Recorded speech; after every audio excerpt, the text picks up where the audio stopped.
पहले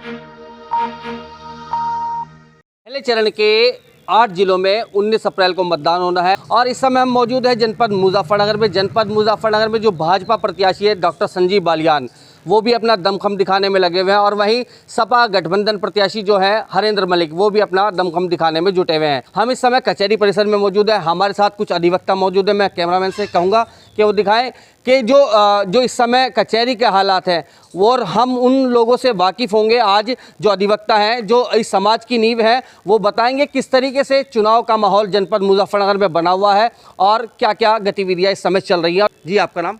mannan Baliyan advocate. Mannan ji, किस तरह का इस समय जनपद मुजफ्फरनगर में चुनावी माहौल चला हुआ है? चुनाव विकास के नाम पर चुनाव हो रहा है। बीजेपी ने कोई विकास नहीं किया। कोई बीजेपी धर्म की राजनीति करती है, धर्म के अलावा कोई राजनीति बीजेपी के पास नहीं है। हम तो सेकुलर जो हैं, जैसे कि मान लिया गठबंधन है, हम गठबंधन प्रत्याशी को वोट देंगे, हरिंदर मलिक को वोट देंगे। बीजेपी तो कह रही है हमने गरीबों को आवाज़ दी है।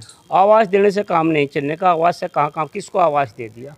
आज भी आप एक झुग्गी झोपड़ी में जाके देखिए क्या स्थिति हो रही है। आप रेलवे स्टेशन पे जाके देखिए कितने लोग पड़े हैं बगैर आवास के। आप ओवर ब्रिज पे जाके देखिए, शाम को जाके देखिए, वहाँ पर चले कितने आदमी पड़े हैं। मोदी जी तो लगातार कह रहे हैं कि अन्न भी दे रहे हैं और आवास भी दे रहे हैं और कोरोना में भी काफ़ी लोगों का साथ दिया है, पूरी भारत का साथ दिया। उस पर क्या कहेंगे? 5 किलो अन्न से क्या होता है? 5 किलो अन्न से तो इन्होंने ये कर रखा है, गरीब आदमी को 5 किलो अन्न दे दिया। अगर हमें रोजगार मिलेगा तो हमें तो 20 किलो अन्न मिलेगा ना रोजगार से।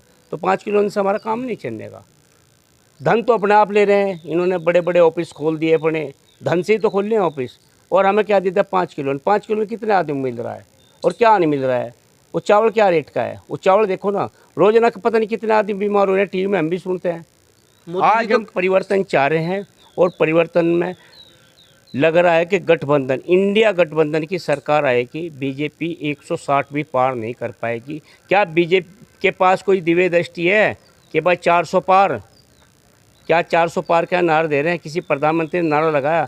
आज मुजफ्फरनगर में बड़े बड़े नेता आ रहे हैं और हर रैली कर रहे हैं। 4-4 2-2 मुख्यमंत्री आ रहे हैं। खुद यहाँ पर अमित शाह आ रहा है, घर घर जाकर वोट मांग रहे हैं।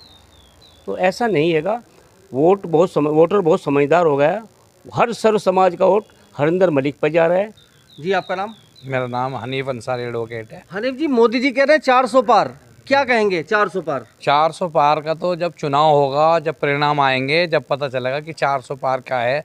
क्योंकि हिंदुस्तान की जनता अब समझदार हो गई है। झूठ को कब तक बर्दाश्त करेंगे? झूठ पे झूठ। क्योंकि रोज़गार देने का, पढ़े लिखों को रोज़गार देने का वादा करा था। अब रोज़गार जब भी कभी परीक्षा होती है, कभी कभी पेपर लीक हो जाता है, कभी कुछ हो जाता है। मतलब जब पेपर लीक होता है तो जब भी सरकार के कर्मचारी तो करते होंगे, भाई सरकारी तो करेगी जो भी कुछ करेगी। अब वो पेपर लीक हो जा, पोस्टपोन्ड हो जा, उसका जिम्मेदार कौन होगा? आप बताओ। उसके जिम्मेदार भी तो सरकारी होगी।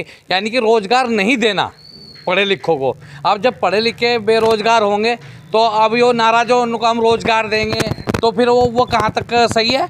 तो इसलिए जो बेरोज़गार फिर रहे, जिन्हें रोज़गार नहीं मिल रहा, इन्होंने तो रोज़गार देने का वादा करा था, कहाँ है? इन्होंने तो खातों में पैसे भेजने की बात करी थी, कहाँ है? किसके खाते में पैसे आए बताओ? चलिए, हमारे साथ कुछ और अधिवक्ता भी मौजूद है, हम बात करेंगे। जी, आपका नाम? आसिफ सिद्दीकी एडवोकेट। आसिफ जी, जैसे आप युवा अधिवक्ता हैं और युवाओं को जो शिक्षा की ओर सरकार बढ़ रही है, उस पर क्या कहना चाहेंगे? क्या कहेंगे? देखिए, किसी प्रकार की कोई शिक्षा नहीं हो रही है, क्योंकि अगर शिक्षा होती तो धर्म के नाम पे कोई राजनीति ना होती। 5 किलो राशन के चक्कर में शिक्षा से वांछित किया जा रहा है। बिल्कुल, जो भी सरकार शिक्षा को बढ़ोतरी देगी, हम युवा उसी के साथ रहेंगे। योगी जी कह रहे हैं कानून व्यवस्था बिल्कुल मजबूत कर रखी है इस समय। कानून की बात करें तो नहीं, कचहरी के अंदर आकर देखो, उससे भी ज़्यादा अपराध हो रहा है। जितना पहले था उससे भी और ज़्यादा बढ़ोतरी हुई है। चलिए, हमारे साथ कुछ और अधिवक्ता भी मौजूद है, हम बात करेंगे किस तरह का इस समय चुनावी माहौल चला हुआ है। जी, आपका नाम? मोहम्मद अरशद बालियान एडवोकेट। बलियान साहब, बताएं किस तरह की राजनीति चल रही है इस समय मुजफ्फरनगर में? राजनीति कौन जीतेगा? तो धर्म के नाम पर राजनीति चल रही है यहाँ तो। अगर जो जीतेगा तो हरेंद्र मलिक जीतेगा। हरेंद्र मलिक। हरेंद्र मलिक जी को कुछ लोग पसंद भी नहीं कर रहे हैं, कह रहे हैं कि कुछ समाज दुष्ट भी हैं। ऐसा है कि समाज में हर तरह के लोग होते हैं। कुछ की सोच कुछ लिए होती है, किसकी किस लिए सोच होती है। संजीव बालियान जी कह रहे हैं कि मुजफ्फरनगर में बहुत काम किया, बहुत विकास किया है, सड़कें बनवा दी हैं, चारों ओर सड़कें छपी हुई हैं। संजीव बालियान ने कोई सड़क नहीं बनवाई। जो सड़क बनी नितिन गडकरी ने बनवाई, उसके खत्ते से सड़क बनी हुई है। बाकी जो विकास कर रहे हैं यहाँ केवल सरकार तो भाजपा की है ना, जिसमें नितिन गडकरी, उन्होंने ही तो काम किया है। फिर केवल नितिन गडकरी, लेकिन संजीव बालियान ने कोई काम नहीं किया। देखिए, हमारे साथ कुछ और अधिवक्ता मौजूद हैं, हम बात करेंगे कि किस तरह का माहौल लगातार बना हुआ है। जी, आपका नाम? खुद विपक्ष में जा रहे हैं। आपका नाम? मोहम्मद उमरदीन। बताइए उमरदीन जी, किस तरह का इस समय माहौल जनपद मुजफ्फरनगर में बना हुआ है और मोदी जी कह रहे हैं 400 पार। माहौल तो इस तरीके का है इस बार, क्योंकि 2 बार से माननीय मुख्यमंत्री बहन मायावती जी जो लड़ती थी वो 2 बार से खुल के मैदान में नहीं थी। इस बार वो खुल के मैदान में है और बीजेपी के खिलाफ है।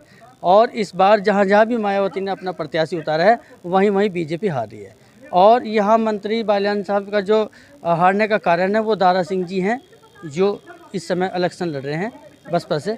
यही कारण है कि उनकी हार का कारण है। यानी कि जो बसपा प्रत्याशी है दारा सिंह, वो इस समय मैदान में है और वो ही जीतेंगे। नहीं, जीतने की हारने की बात नहीं, लेकिन ये है कि इस समय जो है बीजेपी यहाँ से हार रही है।